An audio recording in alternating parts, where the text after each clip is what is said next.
He said the missing money was a banking error. He said the paperwork would be corrected. He said our family was overreacting. By the end of that same week, I learned he had been lying to all of us for years. The truth did not come out in one dramatic moment. It came out slowly, piece by piece, like a wall cracking from the inside. A signature that didn't make sense. A payment no one could explain. What hurt the most was not the amount of money. It was the fact that my brother had built his life on our trust. He knew exactly how much our parents believed in him. He knew how quickly the rest of us would defend him. On channels like Exposed Stories Media, people often hear about betrayals that destroy marriages, friendships, and entire families. I used to listen to those stories and think they belonged to someone else. I never imagined I would one day be telling one of my own. But some betrayals do not begin with cruelty. They begin with silence. My brother Nathan was 2 years older than me. Growing up, he was the one everyone described as dependable. He was calm under pressure, polite with adults, and unusually persuasive for someone so young. When teachers called home, it was usually to praise him. Our family was not wealthy, but we were stable. My father worked long hours in construction management. My mother handled the household budget with the kind of care that turns survival into dignity. We were taught early that trust mattered more than appearances. Nathan understood that better than anyone. He knew how to say the right thing at the right moment. If our parents were stressed, he became helpful. If there was tension in the house, he became charming. By the time he was in college, everyone in the family treated him like the future. He studied business, talked about investments, and carried himself with quiet confidence. Relatives asked him for advice before he had even graduated. He made ambition look responsible. I took a different path. I was less polished, less impressive, and far more skeptical. I worked in logistics, rented a small apartment, and kept most of my opinions to myself. In family conversations, Nathan was the one people leaned toward. That never really bothered me. Every family has a center of gravity. In ours, that center was my brother. He seemed to carry our parents' hopes without ever struggling under the weight. When our father had a minor health scare in the year 2018, Nathan stepped in immediately. He organized medical bills, handled phone calls, and helped sort out insurance documents. My mother cried afterward and said she did not know what they would do without him. That sentence stayed in my mind longer than I realized. After that, Nathan became even more involved in our parents' finances.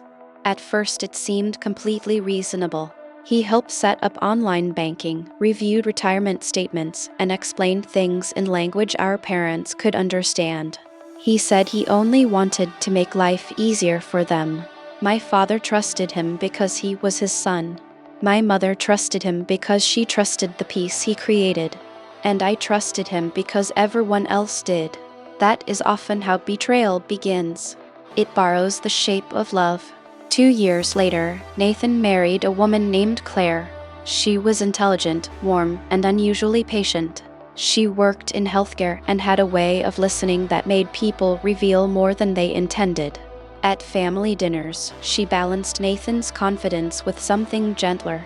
For a while, everything looked good. Nathan and Claire bought a townhouse. They hosted holidays, posted vacation photos, and talked about starting a family. My parents were proud in the uncomplicated way only parents can be. Looking back, the warning signs were small. That is why we missed them. Nothing exploded at the beginning. Things only shifted by a few inches at a time. The first sign was my mother mentioning that Nathan had asked to borrow money. Not much at first. He said an investment was tied up and he needed cash for a few weeks. My father transferred the money without hesitation. A month later, Nathan paid it back exactly when he said he would. That detail mattered. It made him look even more trustworthy than before. It turned caution into confidence. Then the requests started coming more often.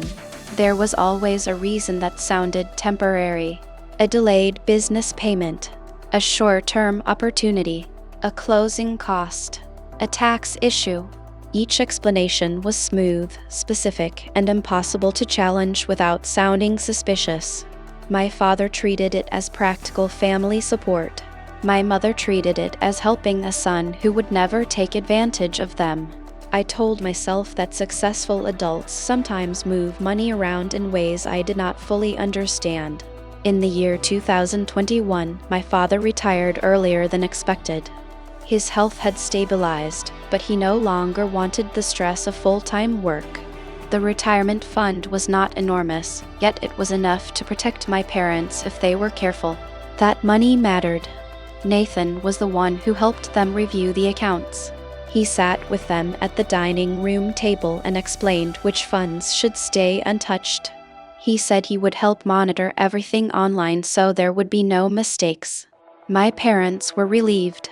At the time, I saw that arrangement as practical. Now I see it as the moment he gained complete visibility into the one thing our parents could not afford to lose. He knew their account balances. He knew their habits. He knew their weaknesses. The first moment I felt genuine discomfort came during a Sunday dinner in early autumn. Nathan was late, which was unusual for him. When he arrived, he looked put together from a distance, but there was tension in his face. Claire followed a few minutes later, quieter than normal. Dinner moved along, but something felt off. Nathan kept checking his phone under the table. Claire barely touched her food. Every time my father mentioned finances or retirement, Nathan redirected the conversation almost instantly. At one point, my mother asked whether he still wanted to help set up a new savings account for them. Nathan smiled and said he had already taken care of most of the paperwork. My father nodded as if that solved everything. Claire looked down at her plate. That expression stayed with me. It was not anger. It was not even fear exactly. It looked more like someone carrying knowledge they could no longer hold comfortably. A week later, my mother called me and asked a question that caught me off guard. She wanted to know whether I had ever borrowed money from my father recently. I told her no. She sounded confused. She said one of their statements showed a transfer she did not recognize. The amount was not enormous, but it was large enough to matter. When she asked Nathan about it, he told her the bank had probably labeled something incorrectly. He promised to check it. That should have ended my concern. Instead, it sharpened it. Nathan was always precise. The vagueness in his answer felt unlike him. A few days later, I stopped by my parents' house after work. My mother was in the kitchen sorting mail at the table. There were printed account summaries beside her, covered in small circles and notes she had written by hand. She looked embarrassed, as if confusion itself were a personal failure. I sat down and went through the papers with her. There were 2 transfers she could not explain. Both had happened within the previous 60 days. Both had reference notes that seemed incomplete. When I asked whether my father had approved them, she shook her head. She said Nathan had access to help with payments and monitoring, but he would never move money without telling them. She said that part with complete certainty. The certainty was what unsettled me. I asked if Nathan had looked into it yet. She said yes. He told her online banking systems sometimes displayed internal movements as transfers until they were fully processed. He said it would look normal by the end of the month. I wanted to believe that, but the language felt rehearsed, specific enough to sound informed, vague enough to avoid being verified. That night, I called a friend of mine who worked in compliance for a regional bank. I described the situation without giving names. He listened quietly and then said something that stayed with me. He said, "Sometimes confusion is the whole strategy." He explained that financial misconduct inside families often survives by keeping the victim slightly disoriented, not panicked, not fully aware, just uncertain enough to postpone action. The next weekend, I went back to my parents' house and asked if I could see the full transaction history. My father hesitated, not because he distrusted me, but because he thought I was making too much of nothing. My mother, on the other hand, handed me the folder immediately. I think part of her wanted someone else to tell her she was not imagining things. The deeper I looked, the stranger it became. There were transfers between linked accounts my parents barely used. There were payment confirmations for services they did not recognize. There were changes to contact information that neither of them remembered requesting. One detail stood out more than the rest. A recovery email on one of the retirement accounts had been updated nearly a year earlier. The account still belonged to my parents, but the backup contact was no longer my mother's old email address. It was Nathan's. When I showed that to my father, he frowned for the first time in a way that suggested real concern. He said Nathan must have done that while helping set up security options. He said there had to be a reasonable explanation, but his voice no longer sounded certain. I called Nathan that evening. I kept my tone calm and told him there were a few odd details in the account records. He laughed softly and said we were all getting worked up over routine admin changes. Then he used the same phrase my mother had already repeated twice. "There's nothing to worry about."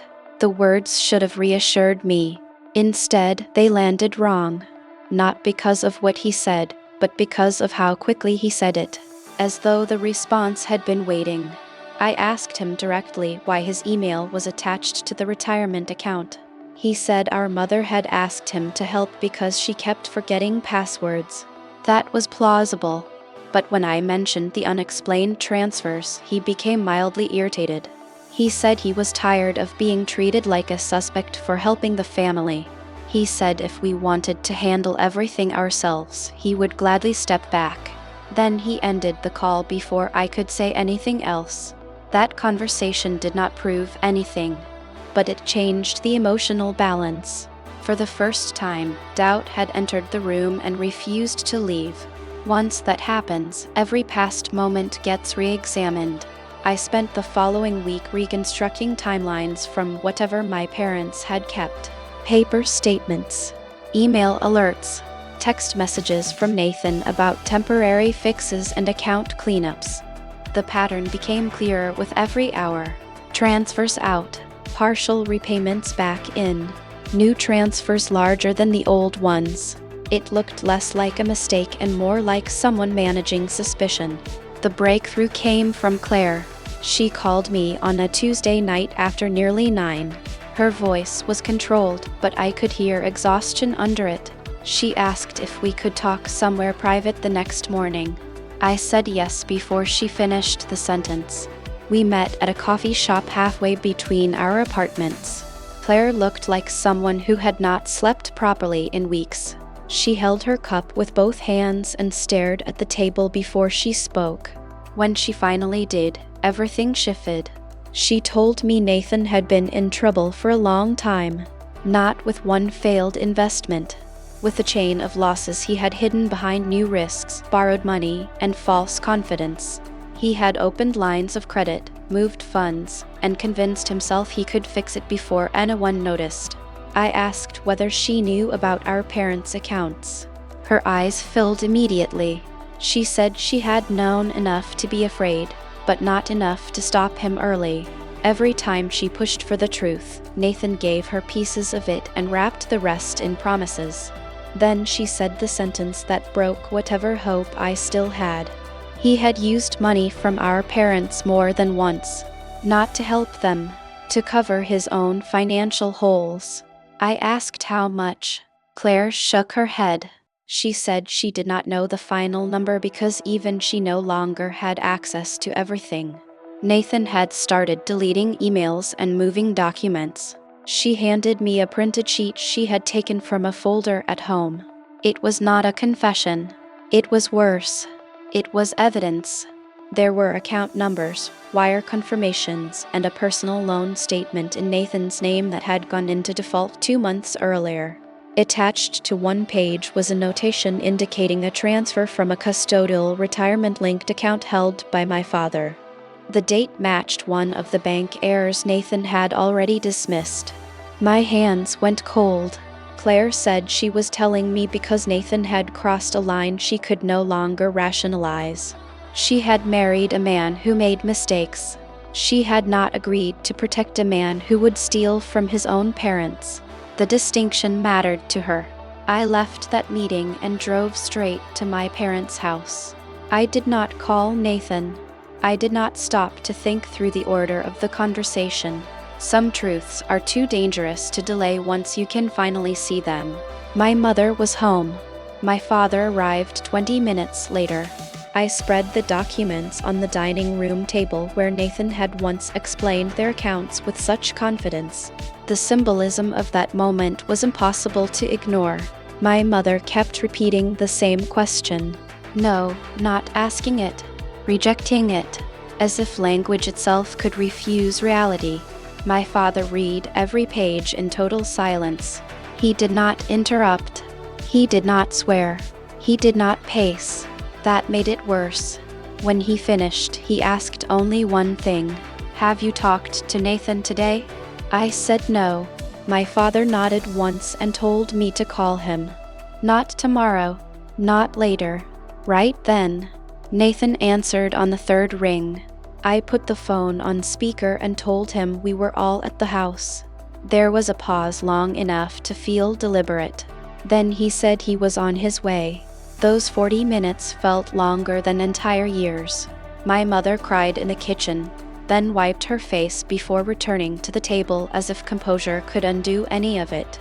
My father sat perfectly still, one hand over the documents. I stood by the window listening for Nathan's car.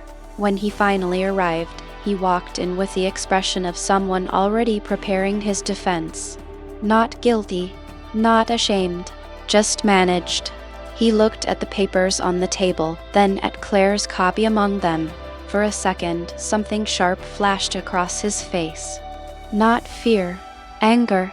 My father told him to sit down. Nathan stayed standing. He asked where we got the documents. It was a revealing first question. My father repeated himself, slower this time. Nathan sat. There is a moment in family confrontations when everyone still pretends there might be an explanation capable of preserving the past. That moment died quickly. My father pointed to the transfer records and asked Nathan if he had moved money from their accounts without permission. Nathan did not answer immediately. He asked for context, which was absurd under the circumstances. Then he said the funds had not been stolen. They had been temporarily repositioned. Even now, I remember that phrase with disgust. It was theft wearing a suit. A betrayal translated into corporate language. He had found a way to make wrongdoing sound administrative. My mother asked him whether he had taken their retirement money. Nathan looked at her and said he intended to pay it back. The answer was yes, but he delivered it as though intention should soften impact. It did not. My father's face changed in a way I had never seen before. It was not rage.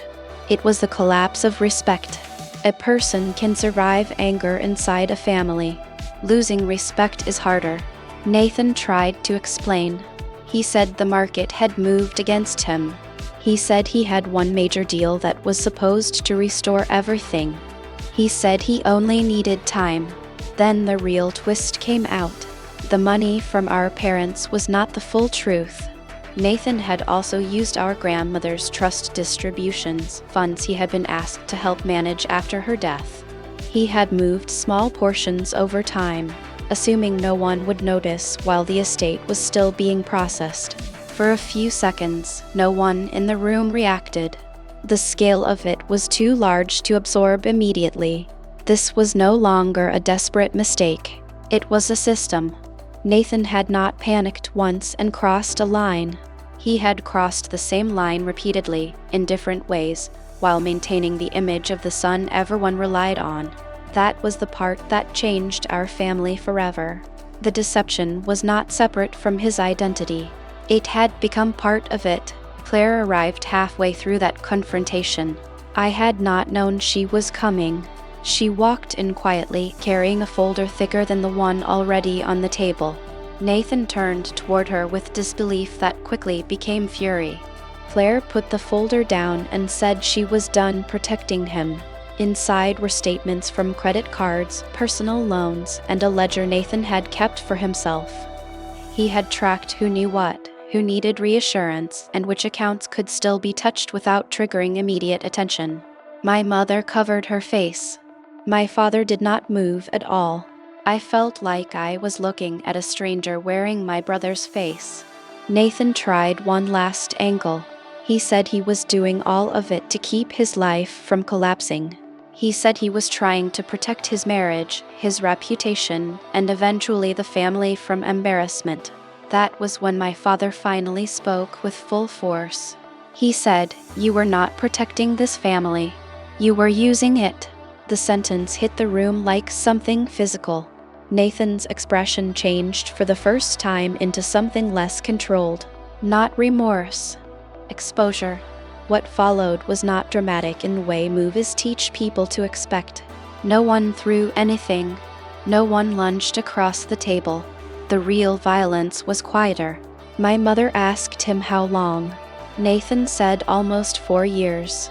My father asked how much in total. Nathan would not answer.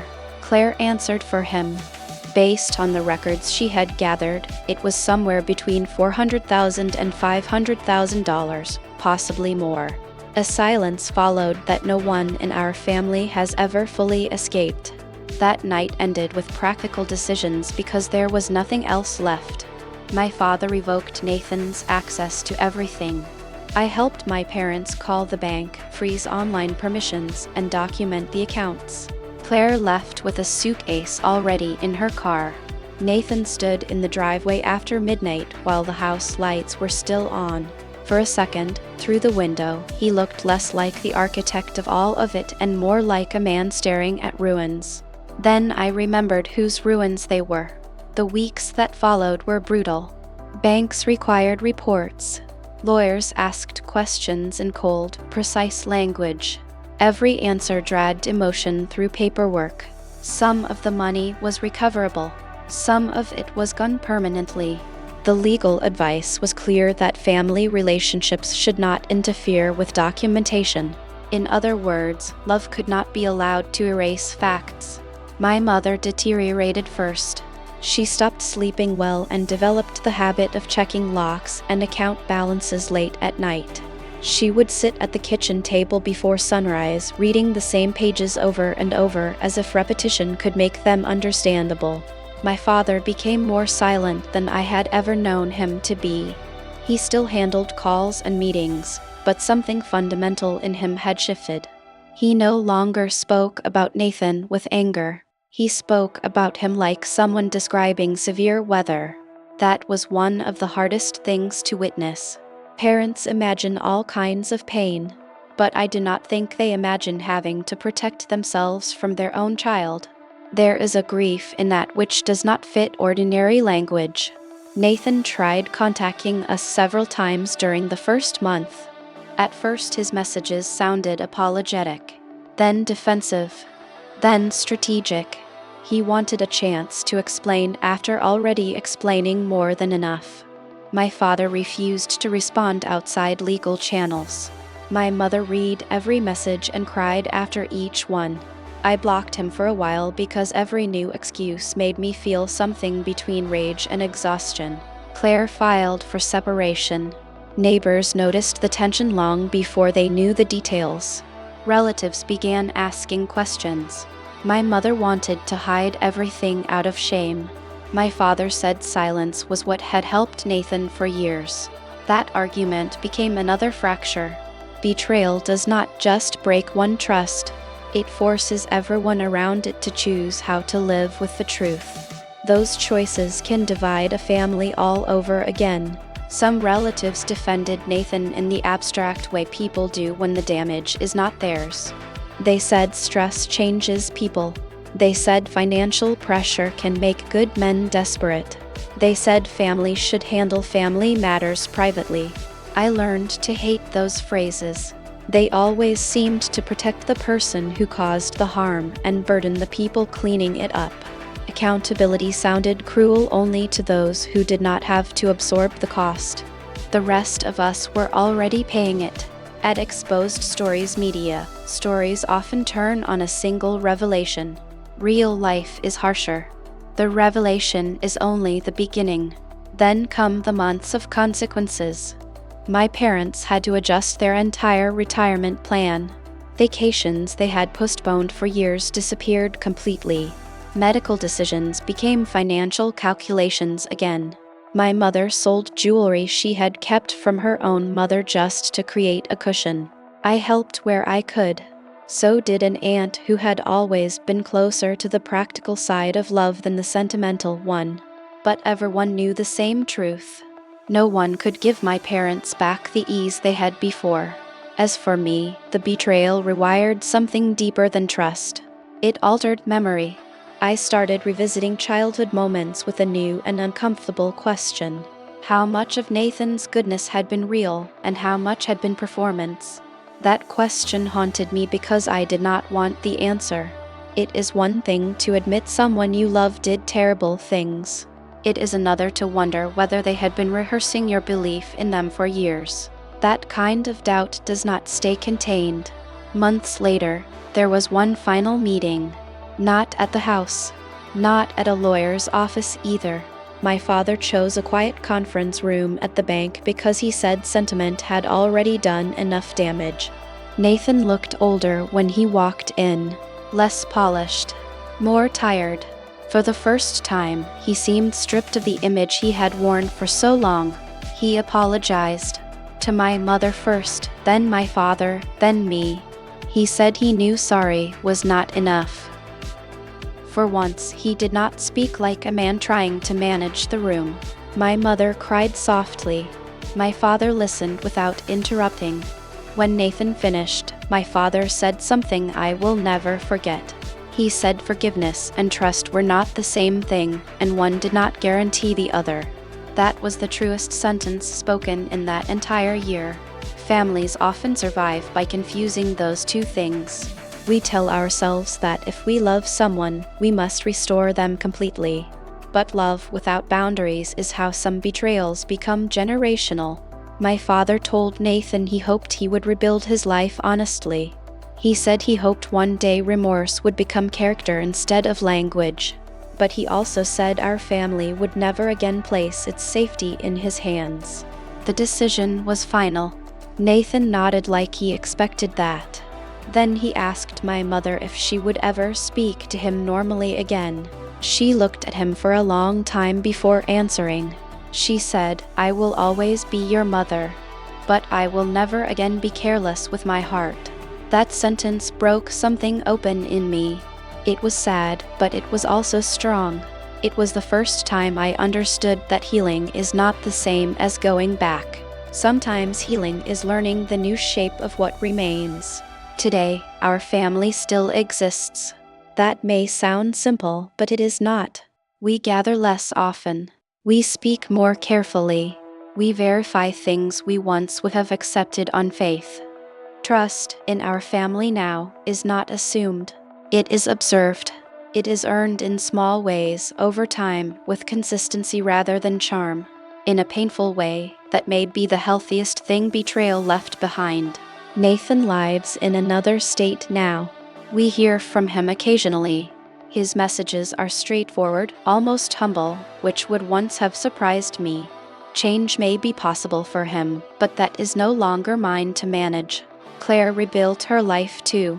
The last time we spoke, she told me the hardest part was realizing that love had made her ignore what fear was trying to show her. I understood that completely. Families do that too. If there is one lesson inside this story, it is not simply that betrayal ruins people. It is that betrayal survives on unexamined trust.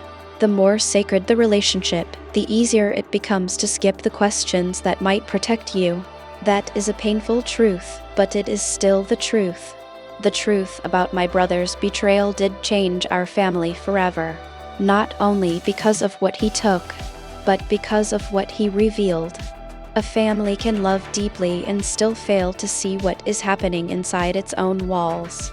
If this story stayed with you, you probably understand why channels like Exposed Stories Media matter. They are not just about shock, they are about recognition. They remind people that silence is often the first accomplice. And if you have ever felt that something in your own family did not add up, do not ignore that feeling just because love tells you to stay comfortable. Ask the question. Read the document. Check the account. Protect the vulnerable.